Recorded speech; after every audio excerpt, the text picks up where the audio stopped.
ملا سارے سوال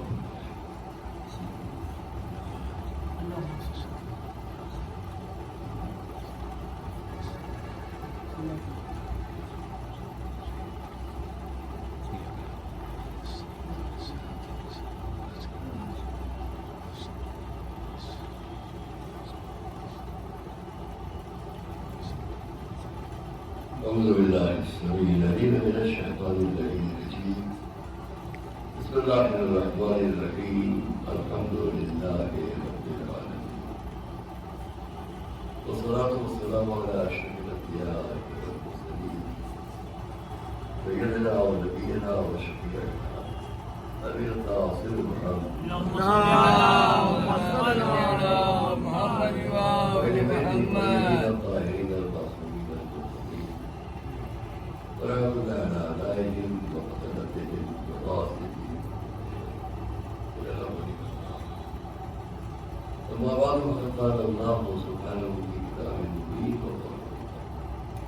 بسم الله الرحمن الرحيم وأصلين تلك آيات القرآن الكتاب المبين هدى وبشرى للمسلمين اللهم صل على محمد وآل محمد.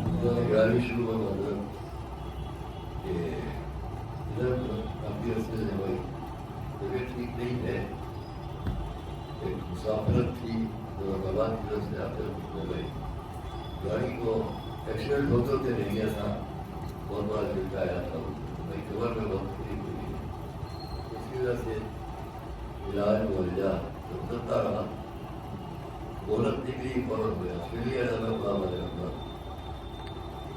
6 مہینے وہاں رہ گیا، وہاں بولنا ابھی تک اب تو توجہ نہیں دے پائے ہیں، اور کل بھی اسی حالت میں آئے، کل کو اس دن واپس گئے حیدرآباد، رات کو ہمارا دن طبیعت ٹھیک تھے، سب وقت ہو گیا، اس کے وقت تکلیف ہے، لیکن بعض ایسے کو ہوتے جن کو غربت پہ نہیں بنتے، محبت پہ نہیں مارا جاتا، اور اس کو یہ بھی ہے کیونکہ ہم کو یاد ہے، مجھے بتاتا ہے کہ شاید 45 سال کو ہوتے ہیں، اور تبھی صاحب کا جو پورا گھرانہ پورا خاندان برداشت کیا پورا گھرانہ جو محبتیں خود علاوہ اپنی علمی ڈگری ادبی اور قومی صلاحیتوں کے اعتبار سے کامیاب کر رہا ہے، آپ لوگوں کا کہہ دیا کہ بہت اچھا ہے، اس دورہ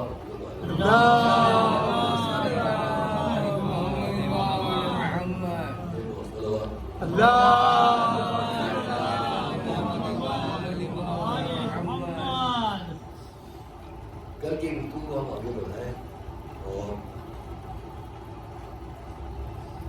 شروع اتنا کہنے کہ جو مذہبی زندگی پوری دنیا کے لیے ہم لوگوں کے ساتھ ساتھ ہے، اس کا ایک رخ ہمارا وہ بھی ہے کہ جو ہم اپنے بچوں کے ذریعے دنیا تک، اور ایک وہ ہے کہ خود ہم، اور جب ہماری تعلیمی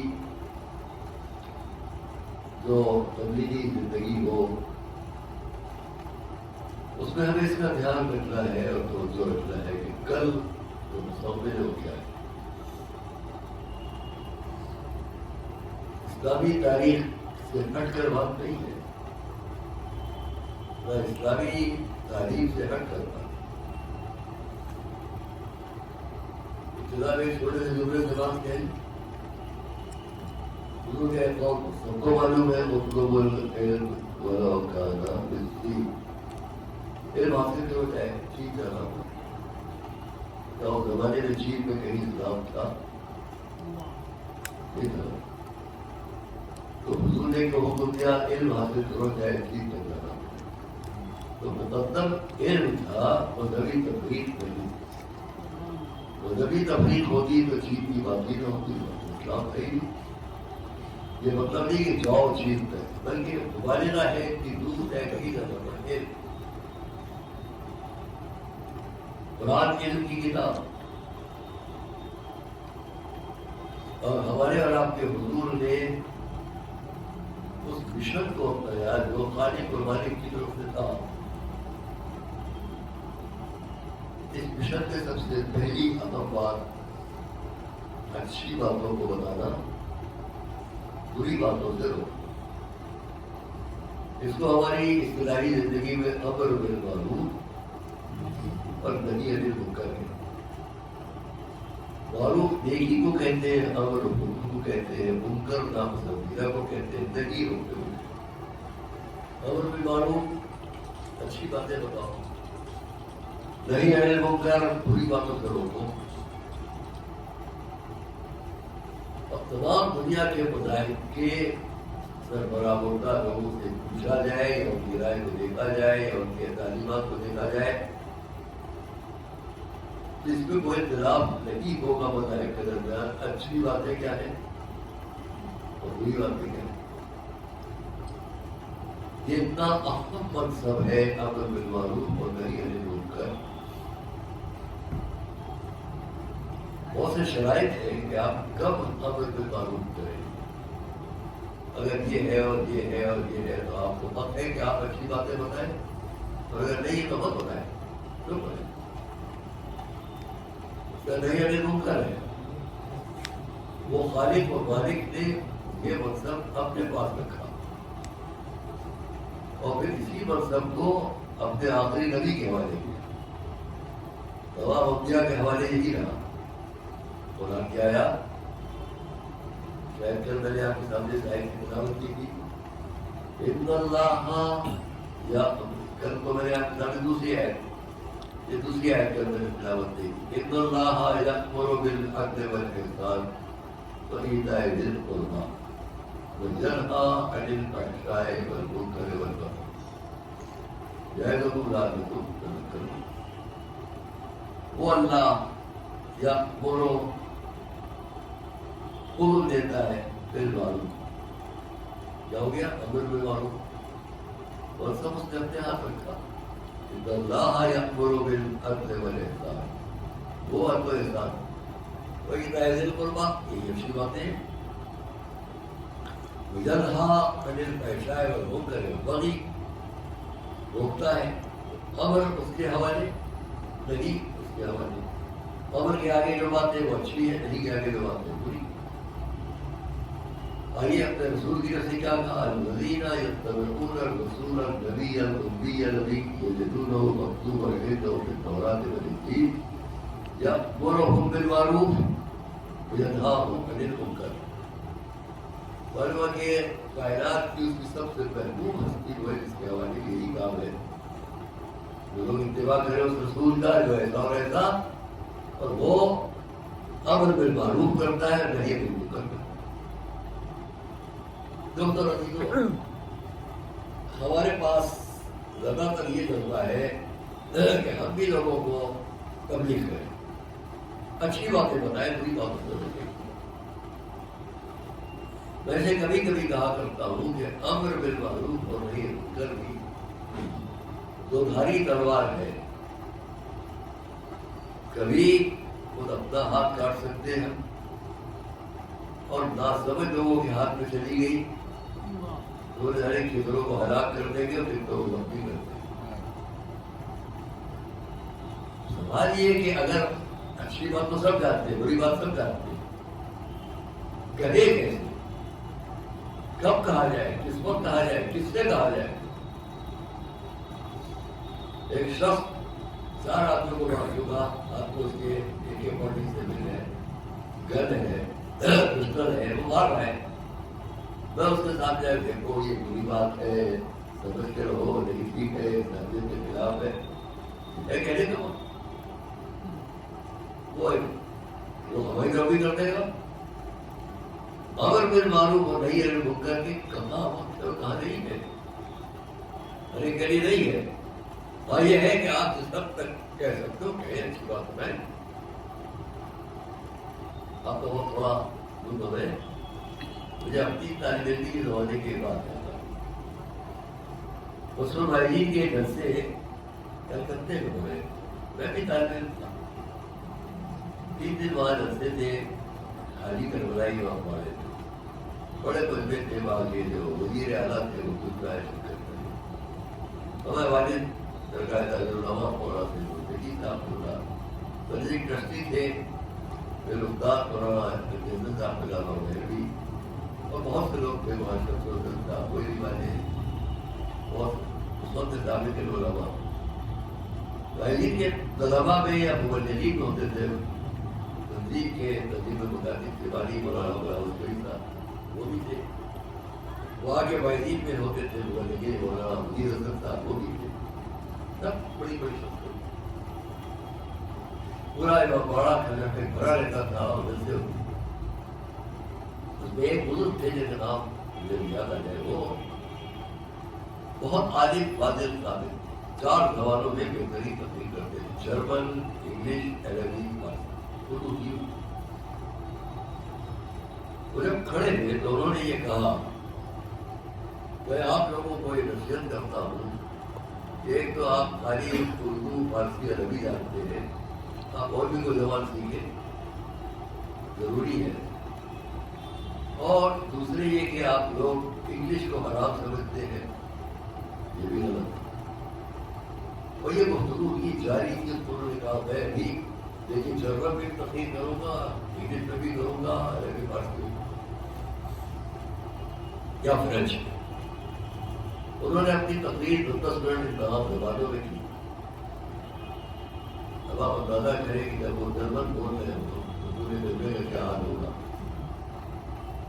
جب وہ فرینچ میں بات کر رہے ہو تو پورے ملنے کا کیا حال ہوگا۔ انہوں نے نصیحت کے لیے کہا، ہمارے جتنے سالگین بزرگ ہم سے سینئر تھے، انہوں نے معلوم تھا کہ ان کے بعد مجھے تقریر کرنا ہے، جونیئر تھا میں، طالب علم تھا، جاتے تھے تقریریں کر رہے ہیں، جب سے دعا مواقع تو سب مجھے چپکے چپکے کہتے ہیں، وہاں رضوان تھا، تو جواب دینا ہے، تو جواب دینا ہے، تو جواب دینا ہے۔ میں ان کو میں کیا جواب دوں گا؟ جو سن 56-57 کی میری بات ہے وہ آج بھی میرے ذہن میں ہے، جو آپ کے سامنے باتیں کرتا ہوں، کوئی میرے نظریے میں فرق نہیں آیا، جو اس وقت تھا وہ آج بھی کو لکھ کر آپ کے سامنے باتیں کی، اس سے پہلے تو اس نے ثبوت میں چھوڑی کی باتیں، جب وہ تقریر کر چکے ہیں تو اب میرا نام پکارا گیا، میں اٹھا، بہت سے لوگ بڑا پریمان، اگر اس وقت کوئی گواہ میرے دل میں آ جائے تو بتاؤں۔ بالآخر ہم نے بڑے ادب سے اس نے کہا، یہ بھی ڈر تھا کہ ہمارے استاد مولانا جنت صاحب اللہ مہروی رحمۃ اللہ علیہ تو ناراض بھی نہ ہو کہ تم نے وزیر کی رستے کو خراب کیا، یہ بھی ڈر تھا، لیکن میرے ذہن میں بات آئی کہ انہوں نے وزیر کے سبق میں ہم لوگوں سے بھاگے، اس کو میں یہاں کہہ سکتا ہوں، جو میری تعلیم و تربیت میں انہوں نے ایک بات ہم سب کو دلائی ہوا ہے، ساتھیوں مولانا حکیم احمد صاحب نے پوری مولانا صاحب حیدرآبادی، تو ہم نے خیال کیا کہ اب ان کی بات جو ہے نقل کر دیں، اس پہ انہیں غصہ بھی نہیں آئے گا، اور جو ہمارا مشن ہے وہ پورا ہو جائے گا۔